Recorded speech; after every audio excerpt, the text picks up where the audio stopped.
शकुंतला देर शाम घूमकर आती है। शकुंतला के साथ उसकी पड़ोसन विमला भी होती है, लेकिन तभी शकुंतला आते ही अपनी बहू को आवाजें लगाने लगती है। अरे ओ बहू, कहाँ है तू? घर में इतना अंधेरा क्यों कर रखा है? तुझे कितनी बार कहा है कि शाम होते ही घर की लाइट जला दिया कर, लेकिन नहीं, तू मेरी बातों को क्यों सुनेगी? माँ जी, हॉल में सभी कमरे में लाइट तो जल रही है, बस किचन की लाइट बंद पड़ी है, पता नहीं क्या हो गया है। तो जिस घर में अन्न बनता है उसमें ही लाइट नहीं जलेगी तो और कहाँ जलेगी? मैं अभी जला देती हूँ माँ जी। माँ आप टेंशन मत लो, शादी भले ही हो रही है लेकिन मैं फिर भी आपको नहीं भूलने वाली हूँ। मैं तब भी हमेशा आपसे मिलने आया करती रहूंगी। कभी भी आपको मुझसे मिलने का मन हो तो सीधा आ जाना, मुझे फोन कर देना, या फिर मेरा घर बदलेगा लेकिन मेरी माँ तो वही रहेंगी ना। सच में तू कितनी प्यारी बच्ची है। भगवान तुझे सारी बुरी बलाओं से बचाए और तू खुश रह बेटा। कोमल बहुत ही सीधी सादी सी थी, लेकिन कोमल जितनी सीधी थी उसे सास उसकी उतनी ही कड़वी मिली थी, जो कोमल को हर बात पर बस सुनाया ही करती थी। एक रोज कोमल अपनी सास और पड़ोसन विमला के साथ बाजार जाती है। शकुंतला और विमला बातें करते हुए चली रही होती हैं, लेकिन कोमल पीछे अपनी सास की बातें सुनती हुई चल रही होती है। अरे मेरे रमेश की जब शादी हुई थी तब पता है तुझे इसके बाप ने मुझे क्या कहा था कि मेरी बेटी तो लाखों में एक है, गुणवानी है, संस्कारी है, लेकिन अभी भी देख इसके सर पर पल्लू तक नहीं है। माँ जी अभी डालती हूँ सर पे पल्लू। माँ जी मेरा हाथ छोड़िए, दुख रहा है माँ जी प्लीज। तेरी हरकतों को देखकर तो मेरा दिल करता है तुझे सिलेंडर में बांध कर उड़ा दूं, लेकिन मैं इतनी भी बेरहम सास नहीं हूँ। शकुंतला, यहाँ तमाशा मत कर, 4 लोग देख रहे हैं। किसी ने वीडियो बना लिया तो लेने के देने पड़ जाएंगे। चल चुपचाप। भगवान ने ऐसी बहू मेरे माथे मर दी है जिसे ना अपना ख्याल है ना ही घर परिवार की इज्जत का। कोमल कभी भी अपनी सास को पलटकर जवाब नहीं दिया करती थी। अब तीनों बाजार पहुंचते हैं और सामान लेने लगते हैं। तभी विमला की नजर कोमल पर जाती है, जो कि एक साड़ी की दुकान पर खड़ी थी। शकुंतला, देख जरा तेरी बहू को, साड़ियाँ ले रही है। तू तो कह रही थी कि उसके पास पैसे ही नहीं रहते, तू जो खरीद के देती है वो वही पहनती है, लेकिन मुझे तो लगता है तुझसे ज्यादा तेरा बेटा इस पर ध्यान दे रहा है। क्यों, सही कहा ना? विमला, कुछ ज्यादा ही नहीं बोलने लगी तू? खैर, इसका दिमाग तो मैं अभी ठिकाने लगाती हूँ, तू आ मेरे साथ। इतना कहने के बाद ही विमला के साथ शकुंतला अपनी बहू के पास पहुंचती है, जो कि साड़ी खरीदकर दुकान वाले को पैसे दे ही रही थी, लेकिन उन पैसों को शकुंतला छीनते हुए कहती है, बड़े पैसे आ रहे हैं ना तेरे पास, चलिए साड़ी वापस कर और तुझे मैं 100 वाली साड़ी दिखाती हूँ। लेकिन माँ जी मैंने साड़ी ले ली है, आप वो पैसे इन्हें दे दीजिए, मैं आपको पैसे देती हूँ। और भी पैसे है ना तेरे पास, वो भी मुझे दे दे। माँ जी लेकिन ये साड़ी मैंने अपने लिए नहीं ली है, बल्कि अपनी माँ के लिए ली है। कोमल अब ये कहती है। शकुंतला भरे बाजार में अपनी बहू को एक थप्पड़ रसीद कर देती है। एक बार में सुन लिया कर। अरे भैया, नहीं लेनी हमें कोई साड़ी, रखिए आप। इतना बोलने के बाद ही शकुंतला अपनी बहू का हाथ पकड़कर वहाँ से ले जाती है, लेकिन कोमल को इस बात का बहुत बुरा लगता है कि उसकी सास ने भरे बाजार में एकदम से उसे थप्पड़ मारा था। विमला भी शकुंतला का साथ दे रही थी और अब विमला और शकुंतला बाजार में अपने लिए सामान लेते हैं, लेकिन कोमल को एक बार भी नहीं पूछते कि उसे कुछ लेना है या नहीं लेना। अब सभी घर आते हैं। शकुंतला घर आती है तो देखती है रमेश घर में बैठा हुआ है। अरे आप लोग कहाँ चले गए थे? मैं तो कब से आकर बैठा हूँ। कोमल, क्या हुआ? तुम्हारे गाल पे ये निशान ये कैसे आया? और हाथ पे भी निशान है। अरे बाजार जाने से पहले सीढ़ियों से गिर पड़ी थी और कुछ नहीं। कितनी बार इसे भी कहा है कि ढंग से काम किया कर, लेकिन ये है कि सुनती ही नहीं। कोमल, तुम भी ना यार, अरे देख के काम किया करो। देखो कैसे निशान हो गए हाथ पे। ये तो कुछ भी नहीं है, इसकी जैसी हरकतें हैं उस हिसाब से तो इसे और भी ज्यादा लगाना चाहिए था। कोमल अपनी सास की बातें सुनकर भी अपनी सास को कुछ नहीं कहती और किचन में जाकर खाना बनाने में लग जाती है, लेकिन वो खाना बनाते बनाते अपनी सास के अत्याचार के बारे में सोचकर अपनी आंखों में आंसू लिए अपने आप से कहती है, सोचा था शादी के बाद अपनी सास को कभी कुछ नहीं कहूंगी, उनको अपनी माँ के जैसा मानूंगी, लेकिन शायद मुझे मेरी माँ जैसी सास नहीं मिली और माँ जी ने तो मुझे कभी अपनी बेटी माना ही नहीं है। क्या मंतर पड़ रही है? जरूर अपनी सास को गालियां दे रही होगी कि बुढ़िया छत से गिरकर मर जाए, उसका सत्यानाश हो जाए। क्यों बहू, यही सब बोल रही है ना यहाँ अकेले में। नहीं नहीं माँ जी, मैं भला आपके बारे में क्यों बोलूंगी। तेरे इस भोलेपन से मैं अच्छे से वाकिफ हूँ। तू ज्यादा होशियार बनने की कोशिश तो बिल्कुल भी मत करियो, समझी ना। इतना कहकर शकुंतला किचन से चली जाती है। कुछ देर बाद कोमल पोंछा लगा रही होती है। तभी शकुंतला इधर से उधर कर रही होती है। तभी कोमल अपनी सास से कहती है, माँ जी इधर से उधर क्यों कर रही हो आप? गिर गिरा गई तो हो जाएगा काम फिर। कोमल इतना कहती ही है कि शकुंतला का पैर फिसलता है और वो धड़ाम से गिर पड़ती है और अपनी कमर पर हाथ रखकर जोर जोर से चिल्लाने लगती है। हाय रे, मेरी कमर टूट गई। इस करमजली के बोलते ही मैं गिर पड़ी।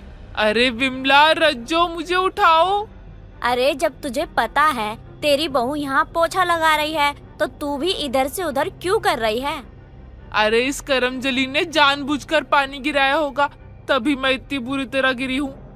शकुंतला की आवाज सुनकर आसपास के लोग इकट्ठा हो जाते हैं और शकुंतला उठती है।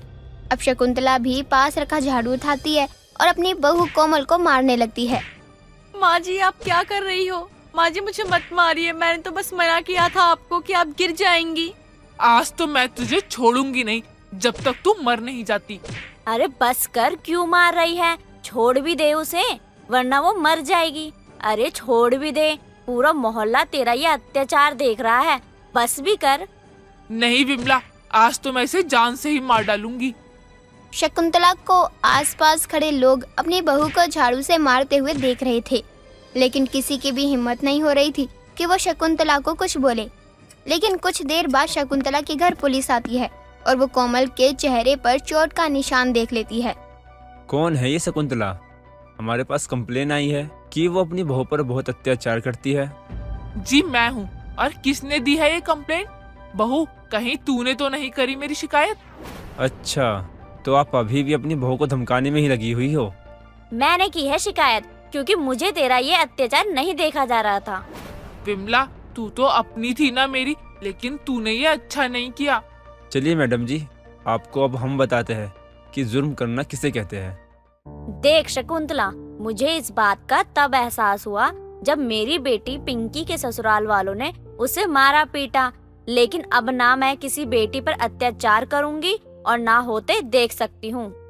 चलिए आप अब ये बातें जेल से आने के बाद ही बोलना। नहीं नहीं, माँ जी ने मुझे नहीं मारा है, ये तो उनका प्यार है। वो तो मुझे डांट देती हैं, हल्का सा मार देती हैं। अगर मेरी सास की जगह मेरी माँ होती तो वो भी मुझे मार सकती थी। माँ तो माँ होती है ना। देख रही है ना आप अपनी बहू को। और मैडम, आपको जब भी आपकी सास परेशान करे तो इस नंबर पर कॉल कर लेना, मैं तुरंत आ जाऊंगा। नहीं नहीं, मुझे अपने परिवार से कोई दिक्कत नहीं है। शकुंतला अब अपनी बहू के मुंह से ये बातें सुनती है तो उसे एहसास होता है कि वो कितनी गलत थी। जिस वक्त पूरा मोहल्ला और लोग उसके खिलाफ थे, उस वक्त कोमल अकेली अपनी सास के साथ थी, और वो भी इतना कुछ हो जाने के बाद भी। मिष्टी एक बहुत ही अच्छे स्वभाव की लड़की थी। उसे बाहर का खाना खाने का काफी शौक था, जिसके चलते उसके चेहरे पर काफी सारे पिंपल्स हो गए थे और साथ ही लोग उसे काफी रोका टोका भी करते थे। उसकी माता मीनाक्षी और पिता कमल अपनी बेटी की शादी को लेकर काफी परेशान रहा करते थे।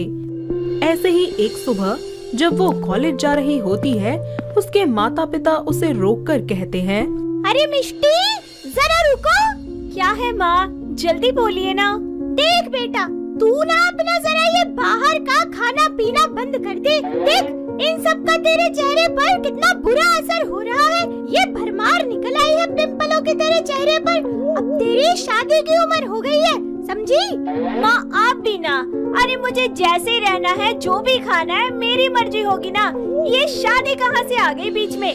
ये बात बोलकर वो अपने कॉलेज के लिए निकल जाती है। समय बीतता जाता है। मिष्टी की कॉलेज की पढ़ाई पूरी हो जाती है और उसकी माँ उसकी शादी के पीछे ही पड़ जाती है। ऐसे ही एक दिन उसके लिए राहुल नाम के लड़के का रिश्ता आता है, जो अपनी माँ कामिनी के साथ उसे देखने आता है। मिष्टी के माता पिता उन लोगों का स्वागत करते हैं। आइए आइए बहन जी, कैसी हैं आप? जी बस बढ़िया। खैर छोड़िए ये सब, आप जरा अपनी बिटिया को तो बुलाइए, तनिक रिश्ते की बात करें उससे। तभी मिष्टी किचन से ट्रे में चाय नाश्ता ले आती है और कामिनी उसके चेहरे पर पिंपल्स देखकर बुरा सा मुंह बना लेती है। जी ये देखिए मेरे दिल का टुकड़ा, मेरी मिष्टी। जी देखिए, बुरा तो मैं बोलती नहीं, पर आपकी बेटी के चेहरे पे जरूरत से ज्यादा दाने हैं। अब चेहरा साफ नहीं है तो क्या करें, दहेज से काम चला लेना, बाकी जो आपको अच्छा लगे।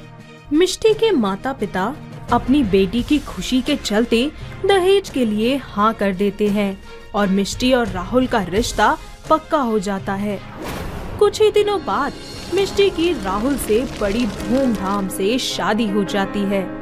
शादी के बाद मिष्टी की सास के तेवर एकदम से बदल जाते हैं। वो रोज उसे छोटी छोटी बातों पर सुनाती, वहीं उसका पति राहुल भी उसे बिल्कुल अपने नजदीक नहीं आने देता था। ऐसे ही एक दिन, अरे ओ बहू, कहाँ मर गई? हाँ जी माँ जी, कहिए। अरे काम चोर, इतनी देर हो गई, सुबह का नाश्ता नहीं बना अब तक। अरे मेरे बेटे को ऑफिस जाना है, क्या वो भूखे पेट जाएगा? नहीं नहीं माँ जी, आप चिंता मत कीजिए, मैं अभी बना देती हूँ कुछ। तभी राहुल वहाँ तैयार होकर आ जाता है और ऑफिस के लिए निकलने लगता है। माँ मैं ऑफिस जा रहा हूँ। लेकिन बेटा नाश्ता तो करते जा। नहीं माँ, मैं लेट हो रहा हूँ, ऑफिस में कुछ खा लूँगा, ठीक है, बाय। सुनिए सुनिए, रुकिए ना, 2 मिनट रुकिए, बस मैं जल्दी से मैगी बना के ले आती हूँ। इतना कहकर राहुल वहाँ से चला जाता है और अपने बेटे को इस तरह भूखा प्यासा जाता देख कामिनी गुस्से से तिलमिला जाती है।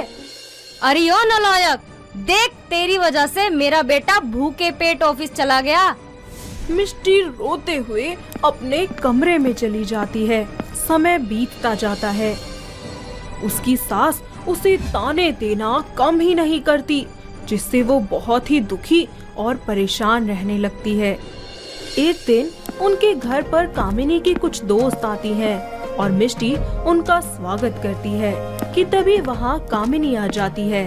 और बताओ, आज मेरी याद कैसे आ गई तुम्हें? हाँ कामिनी, आज मैं तेरे घर तुझसे मिलने आई हूँ और तेरी बहू से भी। अरे तुम मिल तो ली मेरी बहू से। अरे जिसने तुम्हारा स्वागत किया था वही तो है मेरी बहू।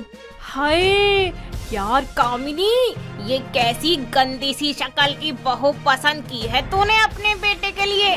पीछे से मिष्टी उनकी सारी बातें सुन लेती है और उसे अपने आप और अपनी किस्मत पर बहुत ही ज्यादा गुस्सा आने लगता है। वो जब भी अपने पिंपल वाले फेस को शीशे में देखती तो उसे खुद पर बहुत ही ज्यादा गुस्सा आता। ऐसे ही एक दिन वो रसोई में खाना बना रही होती है। तभी उसकी सास वहाँ आकर कहती है, बहू, अरे ओ बहू, अरे क्या बना रही है? माँ जी, बूंदी का रायता बना रही हूँ, मुझे बहुत पसंद है। अरे बहू, बूंदी तो तेरे चेहरे पे भी है इतनी सारी। तू एक काम कर, इस पे दही लगा और चाट ले। ये क्या मजाक कर रही है माँ जी आप? अगर किसी के फेस पे पिंपल है तो इसका मतलब ये नहीं कि आप उसका मजाक ही बनाती रहे। अरे तो क्या हुआ, किसी पड़ोस वाले का मजाक थोड़ी बना रहे हैं। अरे अपने बहू का मजाक बना रहे हैं हम तो। माँ जी, मेरे पास है ना आपकी फालतू की बातों के लिए बिल्कुल टाइम नहीं है, हटिए आगे से। हाँ हाँ, सबसे ज्यादा काम तो तुझे ही है मेरी मिस वर्ल्ड। शाम को जब राहुल ऑफिस से घर आता है तो मिष्टी उसे सारी बात बताती है। राहुल जी, अब प्लीज मम्मी जी को बोलिए ना कि वो मेरे चेहरे का मजाक न बनाए, वरना ना मैं ये घर छोड़ के चली जाऊंगी। अरे तो चली जाओ ना, दोस्त किसे दिखा रही हो? यानी मम्मी जी की तरह आपको भी कोई फर्क नहीं पड़ता मेरे होने ना होने से? जरा भी नहीं पड़ता। अरे वो तो बस माँ के कहने पर शादी कर ली, पता नहीं उनको भी तुम्हारे अंदर क्या अच्छा लगा। शक्ल देखिए अपनी, इतने पिंपल हैं, देखकर कोई भी इरिटेट हो जाए। बस कीजिए, शर्म नहीं आती आपको अपनी पत्नी को ऐसे बोलते हुए? तुम्हें नहीं आती अपने पति को ऐसे इरिटेट करते हुए? अरे सबकी चाहत होती है मेरी पत्नी ऐसी हो वैसी हो, और तुम तो कैसी भी नहीं हो। वक्त बीतता जाता है और दिन पर दिन मिष्टी का अपने ससुराल में रहना और भी ज्यादा मुश्किल होता है। और अपने ऊपर होते हुए इन बुरे सलूक को देखकर वो बहुत ही ज्यादा परेशान हो जाती है और एक दिन अपना ससुराल छोड़कर चली जाती है। साथ ही अपनी नई पहचान बनाने की तैयारी करना शुरू कर देती है। वो इस बार अपने मायके भी नहीं लौटती और सबसे पहले वो सीधे एक स्किन डॉक्टर से मिलकर अपने स्किन का टेस्ट करवाती है और डॉक्टर के बताए हुए टाइम टेबल के अकॉर्डिंग अपनी स्किन का ख्याल रखती है, जैसे कि टाइम पर फेस वॉश करना, फेस पर पैक लगाना। थोड़े ही समय बाद मिष्टी का चेहरा चांद सा चमकने लगता है। वक्त बीतता जाता है और मिष्टी मॉडलिंग की दुनिया में कदम रखती है और उसकी खूबसूरती और चेहरे को देखकर सभी लोग उसके दीवाने हो जाते हैं। हर मैगजीन, न्यूज़पेपर में बस मिष्टी की ही फोटो होती है। तो वहीं राहुल और कामिनी को भी उसकी सफलता को देखकर अपनी गलती का एहसास होता है और वो उससे माफी मांगने के लिए उसके पास जाते हैं। मिष्टी, मुझे माफ कर दो यार, मैंने तुम्हारे साथ बहुत गलत किया, प्लीज। हाँ बहू, मुझे माफ कर दे, मैंने तेरे साथ बहुत बुरा सलूक किया है बहू। क्या कहा आपने? माफ कर दूं? अरे मैं पूछती हूँ कि मेरी गलती ही क्या थी? आपने हर वक्त, हर समय, हर मिनट मुझे मेरे पिंपल्स के चलते इतने ताने सुनाए, इतना भला बुरा कहा। अरे मेरी जगह कोई और होता ना तो जहर खा के मर जाता कब का। और अब आपको मेरी माफी चाहिए? माफी तो मैं आपको कभी नहीं दूंगी, पर हाँ एक चीज है जो जरूर दूंगी, ये लो। अरे यह तो डिवोर्स पेपर है।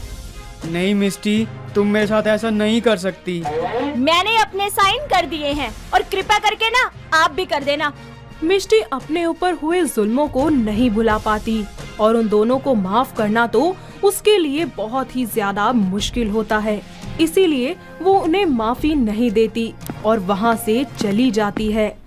वक्त के साथ साथ वो अपनी जिंदगी में और भी ज्यादा तरक्की करती है। तो वहीं राहुल और कामिनी जिंदगी भर पछतावे की आग में जलते रहते हैं। साथ ही हमारी मिष्टी अपनी जिंदगी खुशी खुशी बिताती है। तो दोस्तों, कैसी लगी आपको हमारी ये पिंपल वाली बहू? क्या आपके घर के आसपास भी है कोई ऐसा जिसके चेहरे पर इसी तरीके से पिंपल्स हो? तो उसे ये वीडियो दिखाइए और हमें कमेंट करके बताइए। अदिति एक गरीब परिवार से थी। वो बहुत ही ज्यादा खूबसूरत थी। उसकी सुंदरता देखकर लोग बस उसी के बारे में ही बातें किया करते थे और आए दिन लड़के उसे छेड़ते ही रहते थे।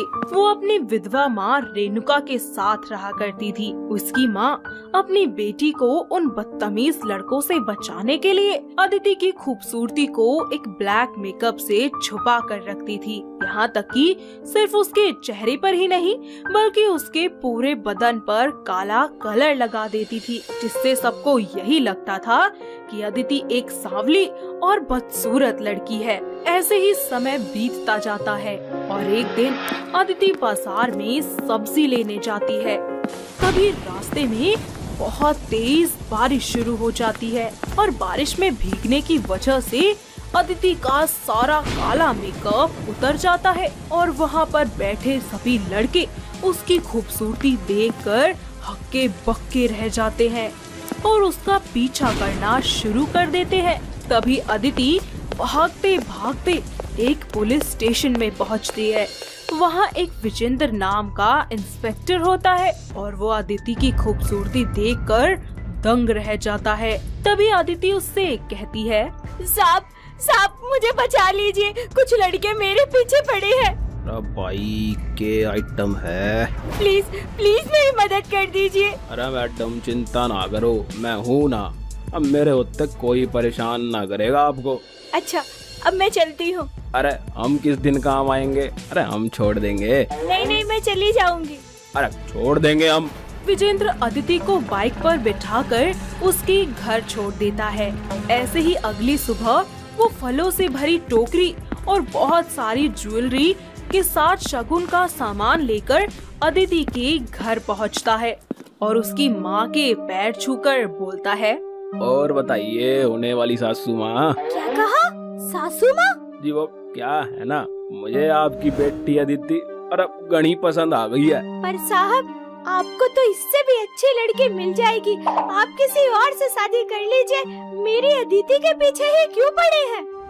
अरे कहीं ऐसा ना हो जाए, ये बंदूक है ना, मुझे आप दोनों के सर पे रखनी पड़ जाए, समझे?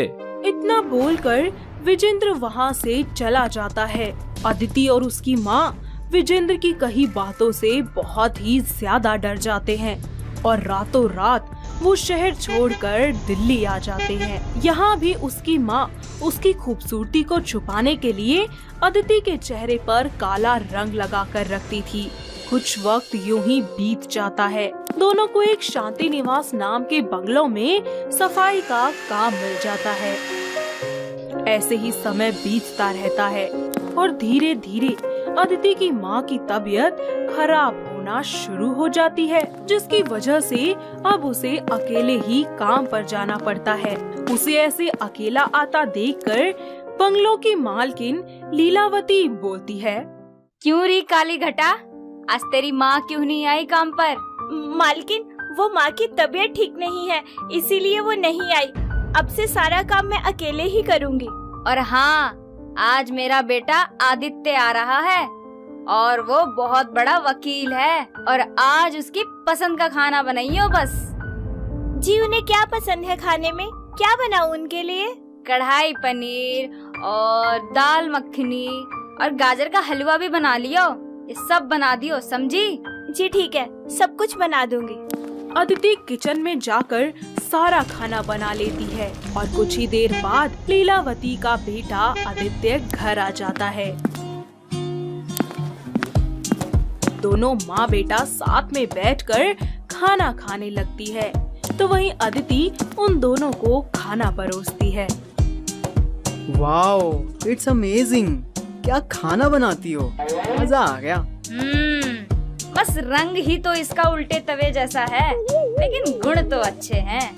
माँ, रंग से क्या होता है? इंसान की सीरत साफ होनी चाहिए।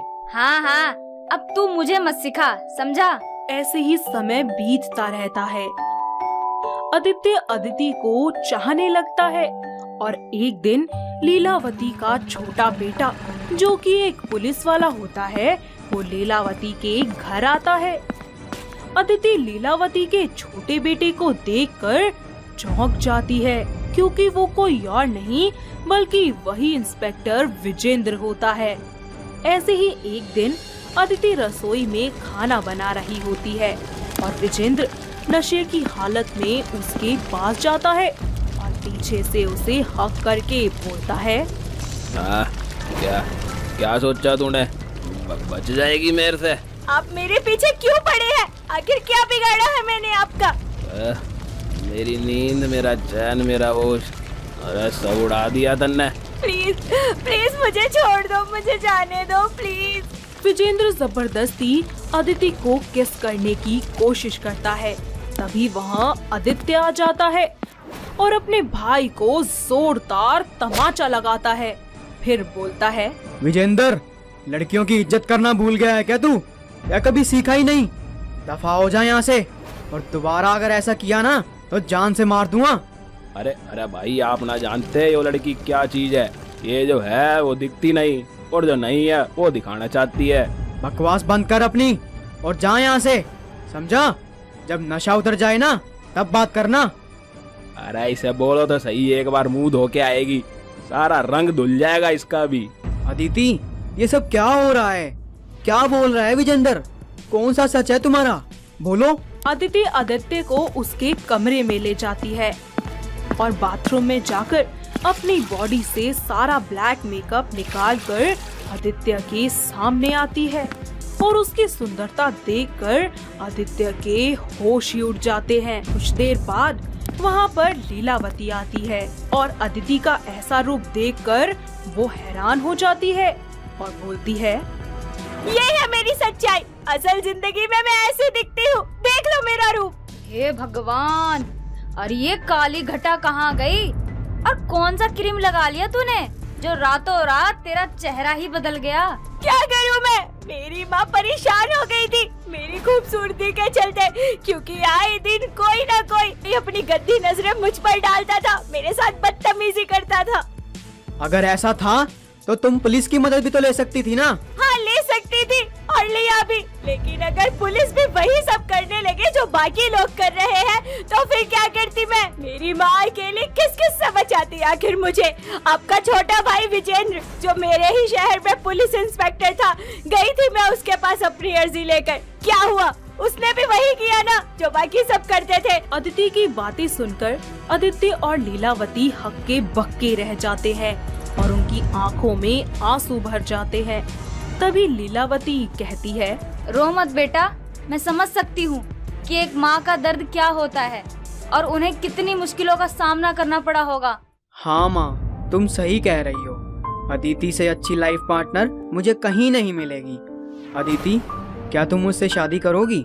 मैं तुमसे बहुत प्यार करता हूँ और सिर्फ इसी वजह से नहीं कि तुम सुंदर हो, बल्कि मुझे तुम्हारा दिल पसंद है और तुम्हारी सच्चाई तो आज मेरे सामने आई है, लेकिन मैं प्यार तो तुमसे पहले से ही करता हूँ। इस तरह अदिति की सच्चाई सभी के सामने आ जाती है, जिसके बाद आदित्य अदिति से शादी कर लेता है और साथ ही विजेंद्र को भी एक लड़की के साथ बदतमीजी करने और मानसिक हानि पहुंचाने के लिए अपनी पुलिस की वर्दी से हाथ धोना पड़ता है।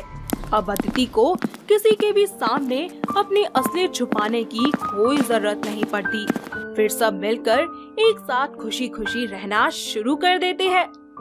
तो दोस्तों, कैसे लगी आपको हमारी ये सावली बहू और हॉट पति की कहानी? क्या आपके घर के आसपास भी है कोई ऐसी लड़की जिसे अपनी खूबसूरती को छुपाने के लिए इस तरीके का कोई नुस्खा अपनाना पड़ता हो? अगर हाँ, तो उसे ये वीडियो दिखाइए और हमें कमेंट करके बताइए। गुंजन एक समझदार और खुशमिजाज लड़की थी। वो घर के सभी कामों में पूरी तरह से निपुण थी। उसके परिवार में उसकी माँ दीक्षा और पिता सुनील रहा करते थे। गुंजन को गर्मियों का मौसम बहुत ही पसंद था, क्योंकि गर्मियों में उसे आइसक्रीम खाना और बर्फ के गोले खाना बहुत ही ज्यादा पसंद था। ऐसे ही एक दिन गुंजन तपती दोपहर में कॉलेज से वापस आ रही थी कि तभी उसकी पीठ और गर्दन पर बहुत जलन और खुजली सी होने लगी थी। वो किसी तरह खुद को संभालती हुई घर आ जाती है और अपनी माँ से कहती है, माँ देखो ना, मेरे गले और पीठ पर बहुत ज्यादा खुजली हो रही है। माँ कुछ करो ना। क्या हुआ? दिखा तो जरा। माँ, गर्दन और पीठ पर तो ऐसा लग रहा है जैसे किसी ने आग लगा दी हो। मन तो कर रहा है ना कि बर्फ की सिल्ली पर लेट जाऊं मैं। जैसे ही दीक्षा अपनी बेटी की गर्दन पर हाथ लगाकर देखती है तो उसके होश ही उड़ जाते हैं, क्योंकि धूप की वजह से गुंजन को घमौरियाँ निकल आई थी। अरे बेटा, तुझे धूप में जाने की वजह से ना घमौरियाँ हो गई है, तभी तेरी गर्दन और पीठ ऐसे लाल पड़ गई है बेटा। माँ, मुझे बहुत जलन हो रही है। ऐसे ही कुछ देर में गुंजन की माँ उसके लिए मुल्तानी मिट्टी में गुलाब जल मिलाकर पेस्ट बनाकर उसकी खुजली और जलन वाली जगह पर लगा देती है और 2-3 दिनों तक वो इसे यूं ही लगाती रहती है। कुछ ही दिनों में गुंजन की घमौरियाँ बिल्कुल छूमंतर हो जाती हैं। वक्त बीतता जाता है और ऐसे ही एक दिन जब गुंजन कॉलेज जाती है तो वहाँ उसकी टक्कर निखिल नाम के लड़के से हो जाती है और उसकी सारी बुक्स नीचे गिर जाती हैं। अरे देख के चल नहीं सकते क्या? अरे तुम देखकर चलो ना, खुद ने टक्कर मारी है। ओ हेलो, मैं तुमसे नहीं, तुम मुझसे टकराए हो। गुंजन जैसे ही किताबें उठाकर चलना शुरू करती है कि तभी उसका पैर फिसल जाता है और निखिल उसे अपनी बाहों में थाम लेता है। How dare you! तुम्हारी हिम्मत कैसे हुई मुझे छूने की? मैडम, आपकी दिक्कत क्या है? एक तो आपको गिरने से बचाया, ऊपर से नखरे दिखा रही हो। ज्यादा मत बोलो और छोड़ो मुझे। सब जानती हूँ मैं तुम जैसे लड़कों के बारे में। अच्छी लड़की देखी नहीं कि लाइन मारना शुरू हो जाते हो। निखिल जैसे ही गुंजन को छोड़ता है वो धड़ाम से नीचे गिर जाती है। तुम्हारी हिम्मत कैसे हुई मुझे नीचे गिराने की? अरे तुमने ही तो कहा था मुझे छोड़ दो, इसलिए मैंने छोड़ दिया। पागल लोग पता नहीं कहाँ से आ जाते हैं कॉलेज में। हेलो मैडम, पागल मैं नहीं आप हो। एक तो मदद की आपकी और थैंक यू कहने की बजाय अब मुझे ही सुना रही हो। मतलब भलाई का तो कोई जमाना ही नहीं है। Sorry and thank you so much मेरी मदद करने के लिए। ऐसे ही समय बीतता जाता है। निखिल और गुंजन में अच्छी दोस्ती हो जाती है। दोनों एक दूसरे के साथ ज्यादा से ज्यादा वक्त बिताने लगते हैं और एक दूसरे से प्यार करने लगते हैं। ऐसे ही एक दिन निखिल गुंजन को अपने दिल की बात बताने के लिए रेस्टोरेंट में बुलाता है। गुंजन, तुम्हारे लिए एक गिफ्ट है। जल्दी से दिखाओ ना निखिल। पर उससे पहले तुम्हें ये कोल्ड ड्रिंक पीनी होगी। ओके, पीती हूँ। इतने में कोल्ड ड्रिंक पीकर गुंजन को बहुत जोर से खांसी आने लगती है, जैसे कि उसके गले में कुछ अटक गया हो। तभी निखिल गुंजन की पीठ पर जोर जोर से हाथ मारता है और गुंजन के गले से एक रिंग बाहर निकल आती है और रिंग देखकर निखिल गुंजन को बोलता है, Gunjan, will you marry me? तो ये था तुम्हारा गिफ्ट। अगर मुझे कुछ हो जाता तो? ओहो, ऐसे कैसे कुछ होने देता तुम्हें मैं। और अब बता भी दो कि मुझ जैसे पागल से शादी करोगी ना? Yes, I will marry you. ऐसे ही कुछ दिनों बाद निखिल और गुंजन अपने अपने परिवार वालों की सहमति से कोर्ट मैरिज कर लेते हैं। गुंजन अपने ससुराल की सारी जिम्मेदारियां अच्छे से निभाती है। वक्त बीतता जाता है और एक बार फिर गर्मियों का मौसम आता है और गुंजन की सास रेशमा को घमौरियां हो जाती हैं, जिस वजह से वो बहुत ही परेशान होती है। ऐसे ही एक शाम रेशमा सोफे पर बैठी हुई अपनी गर्दन खुजला रही होती है और उसको ऐसे देखकर गुंजन बोलती है, माँ जी, क्या हुआ आपको? आप ऐसे खुजली क्यों कर रही हैं? अरे ओ बहू, ये मेरे माथे पे और गर्दन पे इतनी जलन सी हो रही है और दाने भी हो गए हैं। जब से मंदिर से आई हूँ तब से हो रहा है ये सब। अरे माँ जी, आपको तो घमौरियाँ हो गई हैं, पर आप चिंता मत कीजिए, मेरे पास इनका इलाज है। मैं आपको बिल्कुल ठीक कर दूंगी। कुछ देर बाद गुंजन अपनी सास के लिए घमौरी से बचने की खातिर नीम के पाउडर में गुलाब जल मिलाकर पेस्ट बनाकर लाती है और अपनी सास की घमौरी वाली जगह पर लगा देती है और कुछ दिन तक वो इसी प्रक्रिया को दोहराते रहते हैं, जिसके बाद उसकी सास की घमौरियाँ बिल्कुल ठीक हो जाती हैं और वो अपनी बहू से कहती है, अरे बेटा देख देख, मेरी घमौरी बिल्कुल ठीक हो गई। ये सब तेरी वजह से हुआ है, मेरी प्यारी बहू। सदा खुश रहे तू। माँ जी, मैं भी तो आपकी बहू नहीं बेटी ही हूँ ना, तो आपका ख्याल रखना मेरा कर्तव्य है। कुछ देर बाद रेशमा की पड़ोस में रहने वाली सहेली उनके पास आती है। अरे सविता, तुझे पता है मेरी बहू बड़ी सयानी है, उसने मेरी तकलीफ मिनटों में ठीक कर दी। अरे रेशमा, ऐसा क्या हो गया था तुझे जो तू अपनी बहू की इतनी तारीफ कर रही है? अरे मैं काफी दिन से परेशान थी, मुझे घमौरियाँ निकल आई थी। मेरी बहू ने ऐसा लेप बनाया, मैं तो बिल्कुल ठीक हो गई। सविता पूरे मोहल्ले में रेशमा की बहू के बारे में बता देती है कि गुंजन घमौरियों का इलाज करना जानती है और उसके पास एक ऐसा लेप है जिससे वो सबकी घमौरियाँ ठीक कर सकती है। जिसके बाद मोहल्ले के लोग भी गर्मी के चलते घमौरियाँ, खुजली, जलन से अक्सर काफी ज्यादा परेशान रहते थे और वो लोग गुंजन के घर के बाहर लाइन लगाकर खड़े होना शुरू हो जाते हैं और गुंजन भी सबकी मदद खुशी खुशी करती है। ऐसे ही एक शाम निखिल ऑफिस से वापस आता है। गुंजन, मेरी कंपनी को बहुत बड़ा लॉस हुआ है, इसके चलते उन्होंने मुझे जॉब से निकाल दिया है। अब हम घर का खर्च कैसे चलाएंगे? निखिल जी, आप चिंता मत कीजिए, हम कोई ना कोई रास्ता जरूर निकाल लेंगे। वक्त बीतता जाता है और अब गुंजन अपने द्वारा बनाई गई घमौरियों के पेस्ट को डब्बियों में पैक करके बेचना शुरू कर देती है। धीरे धीरे मार्केट में उसके इस पेस्ट की डिमांड और ज्यादा बढ़ने लगती है। साथ ही गुंजन और भी कई तरह की होम रेमेडीज बनाकर YouTube और Instagram के जरिए लोगों तक पहुंचाती है और उनकी मदद करती है, जिससे उनके घर की हालत सुधरने लगती है। गुंजन की तरक्की और उसकी मेहनत देखकर निखिल और रेशमा दोनों को ही उस पर नाज होता है और फिर सब मिलकर एक दूसरे के साथ खुशी खुशी रहने लगते हैं। तो दोस्तों, कैसी लगी आपको हमारी ये घमोरी वाली बहू? क्या आपके घर के आसपास भी है कोई ऐसी बहू जिसे ऐसा ही कुछ पेस्ट बनाना आता हो? अगर हाँ, तो हमें कमेंट करके जल्दी से बताइए। दोस्तों, अगर आपको ये कहानी पसंद आई तो इसे लाइक करें, शेयर करें और कमेंट करके बताएं कि कहानी में आपको सबसे अच्छा क्या लगा।